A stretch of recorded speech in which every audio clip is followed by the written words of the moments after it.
Hi guys, how's it going? My name is Breaker, and today I would like to review the multiplayer of Crysis 3. Crysis 3 has been out now for something over a day, I think, and I could play a lot of Crysis in the past couple of days, and it was a lot of fun.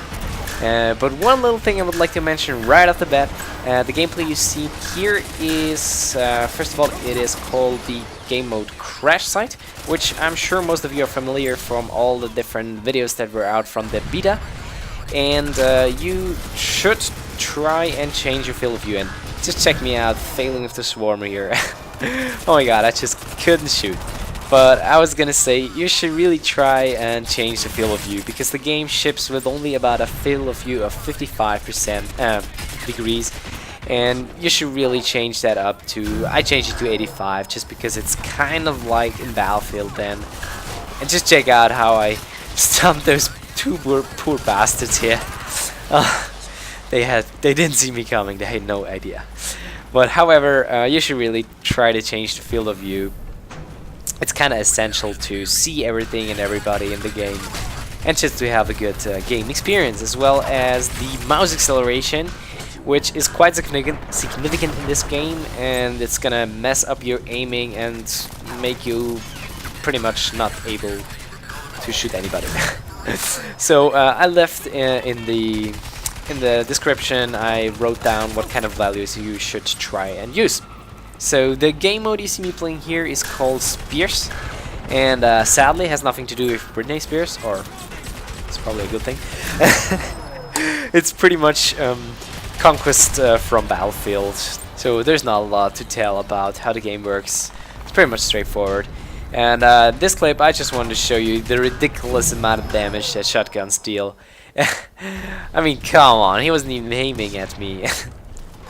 Such a nuisance. Also, there's auto shotguns in this game, and I think they're really a gripe, because to me, because once you come up against somebody with a freaking auto shotgun, you can't do shit. It's simple as that, because they can run at the speed of light, it seems, and you just don't have any chance. They have to hit you once with that thing, and you're down. So I really hope they're gonna nerf them a little bit. And check this guy out. What the fuck was he doing? How did he kill me? I mean, oh god, that's another kind of thing. It seems like when you look at somebody that's shooting at you, that you don't really get any feedback of whether you're getting shot at or not.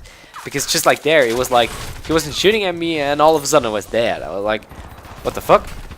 That's one thing that bugs me too, and as well as trading, because there's a lot of trading going on in this game. I've had probably, I might say, not half, but probably 1/3 of my deaths were trading deaths. So I killed the guy who killed me, which, yeah, I think that's kind of silly, being traded all the time.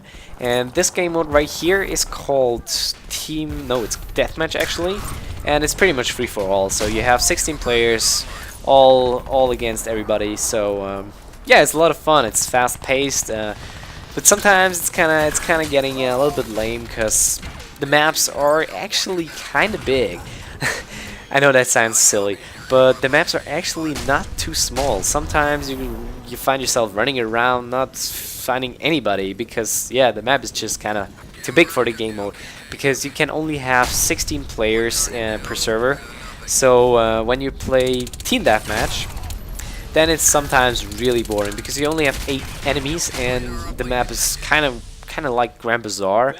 And yeah, just imagine 16 players on Grand Bazaar. I mean, that is atrocious. And that's another cool thing about Crysis 3. You can change your gun loadouts on the fly, which is really cool. I like that about this game.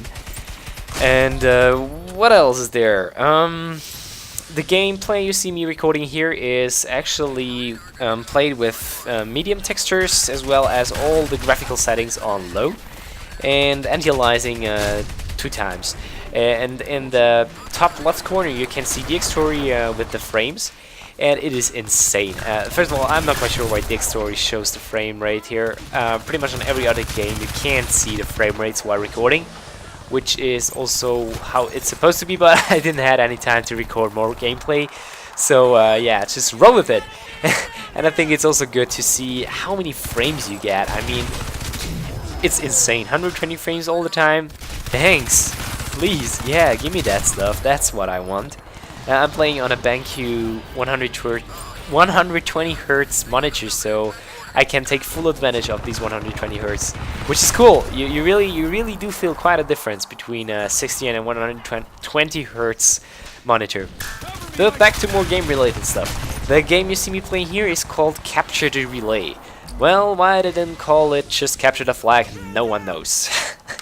It's pretty much Capture the Flag. You have 2 relays, one of yours, one of the enemies. Take the enemy's relay to yours and you get it.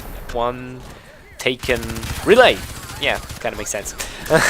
And the time, there's a timeline, or you can, I think, capture 5 relays or something like that, and then it's over. Or maybe it's not. Maybe it's just the time. Not actually sure. And in this bit, in case you might wondering, he kind of threw something at me and it exploded, and I don't know, it didn't make any sense. But Capture the Relay is actually a lot of fun. It's very fast paced. It's really cool. I like it. It's probably one of my favorite game modes, next to Spears, and of course Deathmatch. So this next game mode is called Extraction, and basically what it is, there's like these 2 power cells in the map, and if you're in the attacking team, you have to take this power cell to your chopper and take as many as you can in the time limit, and once the time limit is over, the teams swap, and the other team that was defending before now has to attack, and the attacking team has to defend, so that they're not taking those power cells. And here's one other kind of annoying thing. Apparently you can head glitch. So you see the whole body of the enemy, but he will only see your head, which is kind of annoying. They have that in Battlefield 3 as well, but I think there's not a lot of hack glitch spots, so it's not that bad.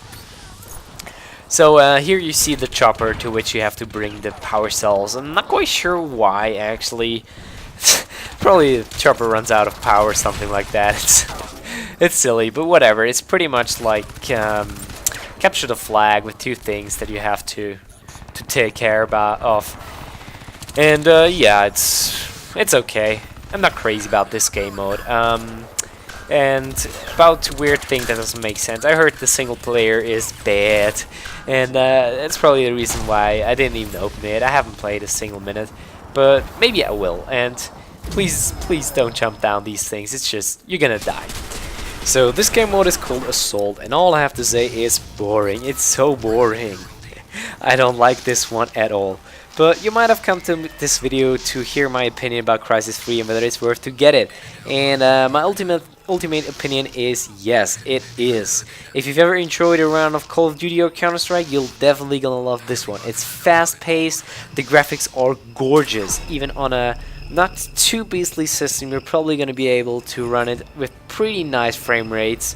Just run it on low. It still looks amazing. And just the whole game mechanics and all the things it can do with your suit, like you can cloak and have this power abilities and stuff. It's just kind of different to all the other shooters that are around, and I really like that they made something out of it. Kind of, yeah. I mean, it's Crysis. It's always been, but I like this Crysis 3 definitely more than Crysis 2. Crysis 2 was kind of weird to me, kind of how it felt, but this one is really. It really fits me well. I really like it. So if you get some cash left in the bank, just give it a try if you want. But yeah, that's actually all I have to say about Crysis 3. If you enjoyed this video, I would really appreciate a like or a comment. And as always, see you next time. Ciao.